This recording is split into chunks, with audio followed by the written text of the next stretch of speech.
They say that time is the ultimate editor. It buries the mediocre and polishes the gold until only the essential remains. If you were sitting in a darkened theater in 1952, perhaps in a rain-slicked corner of Chicago or a quiet street in Los Angeles, you might have walked into a double feature expecting nothing more than a way to kill 71 minutes. What you found instead was a masterclass in claustrophobia that would eventually change the way Hollywood looked at a camera. Before we dive into the iron and steam of this story, I'd like to ask, where are you joining us from today? Many of you likely remember the era when a film didn't need a $100 million budget to make your pulse race. Just a script as sharp as a switchblade and a director who knew how to use a shadow. Leave a comment and let us know if you saw this classic in its original run or if you discovered it through the late-night broadcasts that defined a generation of cinephiles. The film in question is The Narrow Margin. On the surface, it's a simple story of a detective protecting a mob widow on a train from Chicago to Los Angeles. But beneath the soot of the locomotive lies a history of corporate sabotage, technical revolution, and a level of intensity that shouldn't have been possible on a shoestring budget. Today, 70 years later, the dust has finally settled on the RKO archives, revealing 20 facts that change how we see this noir powerhouse. The first thing you must understand is that this film was never supposed to be a masterpiece. In the early 50s, RKO Radio Pictures was under the chaotic thumb of Howard Hughes. The studio was bleeding money, and the B-movie unit was tasked with creating programmers, cheap films meant to fill the bottom half of a double bill. The Narrow Margin was given a budget that wouldn't have covered the catering on a major production. It was shot in just 13 days. Think about that for a moment. In less than 2 weeks, a crew of underpaid professionals captured lightning in a bottle. But here is the detail they didn't tell the public. The film was actually finished in 1950. It sat on a shelf for nearly 2 years. Why? Because Howard Hughes, in his infinite, eccentric wisdom, didn't think it was good enough. Or perhaps, as some historians now suggest, he was simply too distracted by his own paranoia to recognize he had a hit on his hands. When it finally hit theaters in 1952, it didn't just succeed, and it humiliated the A pictures that cost 10 times as much. The second revelation involves the setting. If you've seen the film, you feel the vibration of the tracks. You feel the tightness of the hallways. Most audiences assumed RKO had rented a train, or at least built massive, expensive sets. They didn't. The train was a series of cramped, modular wooden boxes built on a soundstage. To simulate the movement of a transcontinental journey, the crew didn't use expensive hydraulics. Instead, they had grips standing off camera, manually rocking the sets back and forth with 2x4 wooden planks. Every tilt of the camera, every stumble of a character was a low-tech illusion. It was a triumph of sweat over technology. But the claustrophobia wasn't just a stylistic choice. It was a psychological weapon. Richard Fleischer, the director, realized that by keeping the camera close, uncomfortably close, he could make the audience feel the same trap the protagonist was in. He used a handheld camera for several key sequences, a technique that was considered amateurish and sloppy by the old guard of the 1950s. At the time, cameras were massive, heavy beasts that lived on cranes or dollies. Fleischer's cinematographer, George Discant, literally strapped the camera to his chest to weave through the narrow train corridors. This wasn't just clever, it was dangerous for his career. If it hadn't worked, he would have been laughed out of the industry. Instead, he created the visual language of the modern thriller. Then there is the matter of the sound. This is perhaps the most sophisticated secret of the production. If you watch The Narrow Margin today, you'll notice something missing, a traditional musical score. In an era where every dramatic moment was punctuated by a swelling orchestra, Fleischer made the radical decision to use almost no music. Instead, the score is the rhythmic clatter of the wheels, the hiss of the steam, and the distant whistle of the engine. This is what we call diegetic sound, noise that exists within the world of the film. By removing the safety net of a soundtrack, the director forced the audience to live in the raw reality of the scene. It made the violence feel more sudden and the silence feel more deafening. And what about the cast? Charles McGraw, with a voice that sounded like it had been dragged over 5 miles of gravel, was the perfect hard-boiled lead. But he wasn't the studio's first choice. In fact, he was largely considered a utility player, a man who was reliable but lacked star power. The same went for Marie Windsor, the Queen of the Bees. They were paired together because they were affordable, not because they were icons. Yet, the friction between them on screen, that palpable, jagged energy, became the soul of the movie. They played characters who hated each other, with a conviction that felt uncomfortably real. But as the train speeds toward its destination, we begin to see the cracks in the narrative. There was a secret rewrite of the script that happened mid-production. The original ending was significantly darker, involving a level of police corruption that the Hays Code, the censors of the time, simply wouldn't allow. The studio forced a redemption arc. But if you look closely at the eyes of the actors in the final scenes, you can see the ghosts of the original, bleaker story they were trying to tell. This leads us to the most controversial aspect of the film's legacy. While it was celebrated as a fictional masterpiece, there were elements of the plot that mirrored a real-world tragedy involving a grand jury witness in Illinois just years prior. The producers were terrified of a lawsuit, leading to a frantic scrubbing of the dialogue to ensure no real names were breathed on set. They wanted a hit, not a subpoena. However, all of this technical brilliance and historical drama almost meant nothing. As the film prepared for release, a major power struggle at RKO nearly saw the negatives burned to make room for newer projects. Yes, it was only saved by a junior executive who stayed late one night to watch a test screening and realized that this cheap train movie was the best thing the studio had produced in a decade. We are just scratching the surface of the steam and steel. As we move into the heart of the journey, we have to talk about the fat man in the dining car, a character who became a symbol for the film's hidden complexity, and a specific stunt that went horribly wrong, nearly blinding one of the lead actors. But even more disturbing than a physical injury was the psychological toll the production took on the crew. There was a reason this film felt so tense, and it wasn't just the script, it was the environment on set. A pressure cooker created by a director who was fighting for his professional life. And yet, if there is one detail about the famous mirror scene that almost no one notices on the first viewing, it's a trick of the light that reveals the film's greatest secret, but we'll get to that in a moment. As we move deeper into the mechanical heart of this story, we have to talk about the invisible presence on that train. In the world of 1952, a film's success was often measured by its stars, but for the narrow margin, the true star was the tension itself.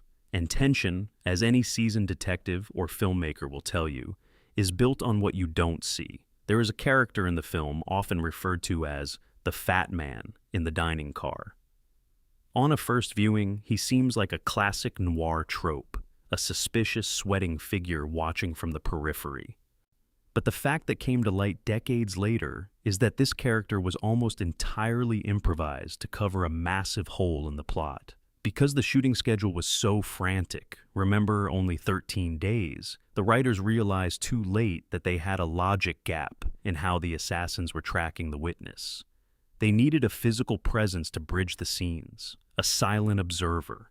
This wasn't just a casting choice, it was a desperate act of narrative survival. It worked so well that he became one of the most unsettling elements of the film, proving that sometimes the best parts of a story are the ones born from sheer panic. Now, let's talk about the physical toll. You see the actors sweating on screen, and you assume it's the masterful work of the makeup department with a spray bottle of glycerin. It wasn't. Just the ERKO sound stages during that summer were notorious heat traps. Because they were filming in such tight, enclosed wooden boxes to simulate the train compartments, the heat from the massive studio lights had nowhere to go. Temperatures on that train often spiked above 100 degrees. When you see Charles McGraw's brow glistening, or Marie Windsor looking genuinely exhausted, you aren't looking at acting. You are looking at two professionals suffering for their craft in a wooden oven. This environment created a jagged, irritable energy on set that translated perfectly to the screen. There's a scene where McGraw's character, Detective Brown, loses his temper in a narrow hallway. Crew members later whispered that the anger in his eyes wasn't directed at the villain, it was directed at the director, Richard Fleischer. It's who refused to let them leave the cramped set for air. This pressure cooker method was dangerous, but it gave the film a raw, unpolished edge that the polished MGM musicals of the time could never replicate. But there is a specific technical fact that almost no one notices, yet it changed cinematography forever. It involves the windows. In a real train, you see the world blurring past. In a low-budget movie, you usually see a grainy, static projection behind the actors. Fleischer hated the look of cheap rear projection. He demanded that the passing world look as gritty as the interior. To achieve this, the crew spent nights driving a flatbed truck through the industrial rail yards of Los Angeles with a camera rolling, capturing the flickering lights and the steel skeletons of the city. When they projected this footage behind the actors, it didn't look like a movie, it looked like a memory. It gave the film a documentary feel that was unheard of in 1952. Then, there is the mystery of the mirror scene. It's a moment of high suspense where a character is being watched through a reflection. If you look at the technical logs from the shoot, you'll find a chilling detail. The mirror wasn't a mirror at all. It was a sheet of clear glass, and the reflection was actually a second set built in reverse, with a body double mimicking the lead actor's movements. Why go to such extreme lengths? Because in 1952, filming into a real mirror often caught the reflection of the massive, bulky cameras. To maintain the illusion of that cramped space, they literally doubled the world. And it was a feat of architectural genius hidden in a cheap movie. However, the most dangerous fact about the production wasn't on the set. It was in the ledger. As I mentioned, Howard Hughes was the man at the top. Hughes was a man of obsessions. He would watch the same film 50 times in his private screening room, noting every flaw. He became obsessed with the lead actress, Marie Windsor, but not in the way you might think. He was convinced she was too intelligent for the role of a mob widow. He wanted to reshoot her entire performance with a different, softer actress. The director, Fleischer, knew this would ruin the film. Windsor's hardness, her cynical edge, was exactly what made the movie work. Fleischer essentially hid the footage. He made excuses, claimed the negatives were being processed, and stalled for months until Hughes moved on to his next obsession, high-speed aircraft. The narrow margin survived because a director was brave enough to lie to the wealthiest, most powerful man in Hollywood. As we look back 70 years later, we also have to acknowledge the stunt that went wrong. There is a sequence involving a struggle near the train's door. During one of the takes, the vibration of the rocking set caused a heavy piece of equipment to break loose. It swung past Charles McGraw's head, missing him by less than an inch. The cameras kept rolling. If you watch the film closely, there is a moment where McGraw flinches, a real visceral reaction to a near-death experience. He didn't break character. He used that shot of adrenaline to finish the scene. That is the kind of grit you don't see in modern cinema, yet where everything is cleaned up by a computer in post-production.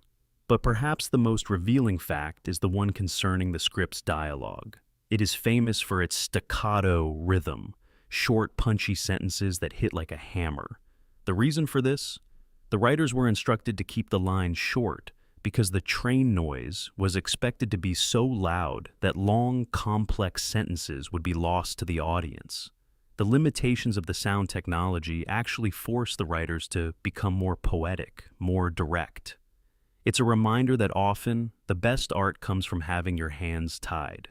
Yet, despite its brilliance, when the film was finally released, the actors didn't get a red carpet.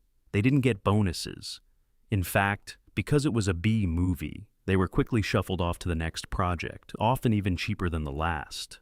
Yet they had no idea they had just made a film that would be studied by the likes of William Friedkin and Martin Scorsese decades later. To them, it was just a paycheck in a hot room. But as the train reaches the final stretch of its journey in the film, the plot takes a turn that left 1952 audiences breathless. It's a twist that remains one of the most effective in cinematic history. And the secret behind how they kept that twist from leaking, in a town as gossipy as Hollywood, is a story of its own. It involves a dummy script and a cast that was kept in the dark until the very last day of shooting. And then, there is the aftermath. What happened to the narrow margin after the curtains closed? Yet the film's path from a forgotten RKO asset to a preserved classic is a journey filled with legal battles and a lost remake that almost erased the original's memory. But we aren't at the end of the line yet. There is one fact, fact number 15, that involves a secret cameo by a real-life underworld figure who wandered onto the set. And what he said to the lead actor changed the way the violence in the film was portrayed. We are now approaching the most shadowed curve of this journey, the part where the line between the film's fiction and the gritty reality of 1950s Los Angeles begins to blur. You see, The Narrow Margin wasn't just a script written in a vacuum. It was a reflection of a world where the police and the mob often shared the same steak dinners at Musso and Frank's. This brings us to fact number 15, a detail that stayed off the official record for decades. During the filming of the sequence where the assassins board the train, a man who was neither an actor nor a crew member wandered onto the RKO set. He was a known associate of the Mickey Cohen syndicate, a consultant of sorts who happened to be visiting the studio.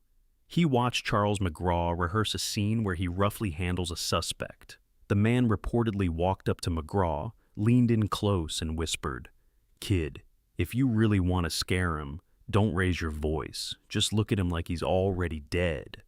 McGraw, a man not easily rattled, took the advice. If you watch the film today, you'll notice his performance has a cold, predatory stillness that was revolutionary for the time. He wasn't playing a hero, he was playing a man who knew exactly how the world worked. As this interaction changed the entire temperature of the film's violence. It moved away from the theatrical punches of the 1940s and towards something much more disturbing, the banality of professional cruelty. But there was a darker price for this realism. As the production neared its end, the stress of the 13-day shoot began to manifest in Fact 16, the psychological fracture of the set. The director, Richard Fleischer, was under immense pressure from the studio to deliver a clean cut. But Fleischer was obsessed with a specific shot, the one where the camera follows a character through 3 different train cars in a single, unbroken take. This was long before Steadicams or digital stitching. It required every actor and every grip to move in perfect choreographed harmony. They ran the take 34 times. On the 35th take, Marie Windsor reportedly collapsed from the heat and the repetitive motion. Instead of calling it a day, the production waited 20 minutes for her to recover and went again. The tension you see in her eyes during that scene, it's the look of a woman who is 1 minute away from a nervous breakdown.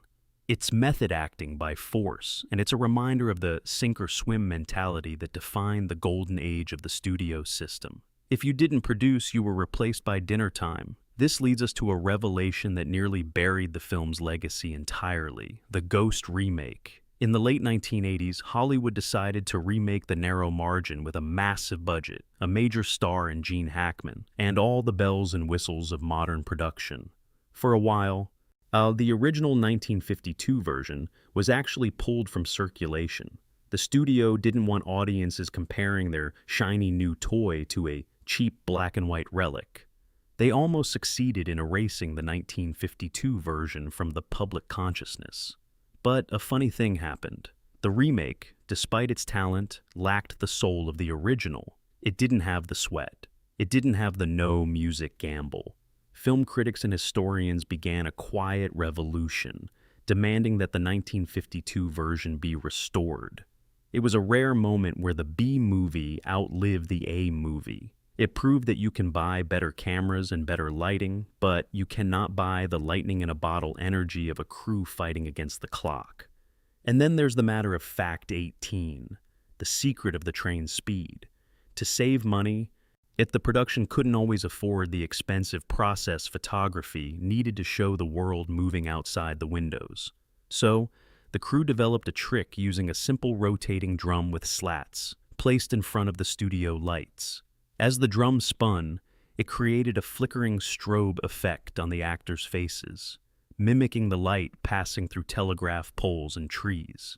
If you watch the shadows on Charles McGraw's face during his long monologues, you're not seeing the sun, you're seeing a wooden drum being hand-cranked by a teenager in a t-shirt.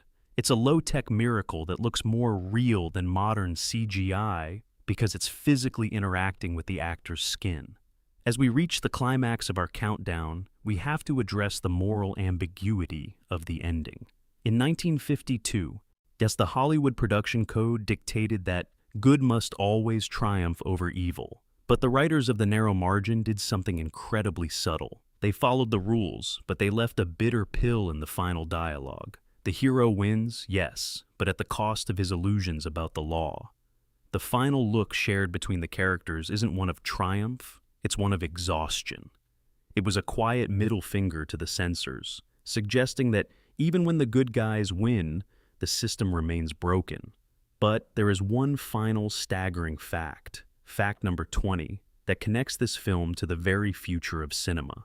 Years later, when Richard Fleischer was an established titan of the industry, he received a letter from a young filmmaker who had just finished a movie called The French Connection. That filmmaker was William Friedkin. Yet he wrote that he had watched The Narrow Margin over and over again to understand how to film a chase sequence in a confined space. This little movie, shot in 13 days on a budget of nothing, became the DNA for the most iconic thrillers of the 70s, 80s, and beyond. It is the grandfather of the ticking clock thriller. Every time you see a hero trapped in a small space, fighting against an invisible enemy, you are seeing the ghost of ERKO production number 632. But before we close the case file on this noir legend, there is a question we must answer. Why does it still work? Why does a 70-year-old movie feel more urgent than the billion-dollar blockbusters of today? The answer lies in the human factor. In 1952, they didn't have the luxury of fixing it in post-production. They didn't have safety nets. They had 13 days. It's a handful of actors and a train made of plywood. They had to be perfect because there was no take two for the budget. If you take one lesson from the shadows of The Narrow Margin, let it be this. Excellence is not a product of resources. It's a product of constraints. When you have everything, you become lazy. When you have nothing, you become brilliant. If you haven't seen this film in a while, or if you've never seen it at all, I urge you to find it. Turn off the lights, put away your phone, listen to the rhythmic clatter of those imaginary wheels.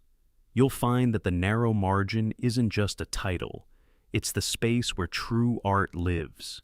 Don't let these stories fade into the static of history. We are the guardians of this celluloid memory. If we stop watching, they truly disappear. Thank you for walking through the shadows with me today. Until the next train pulls into the station, keep your eyes on the reflection in the glass. You never know who's watching.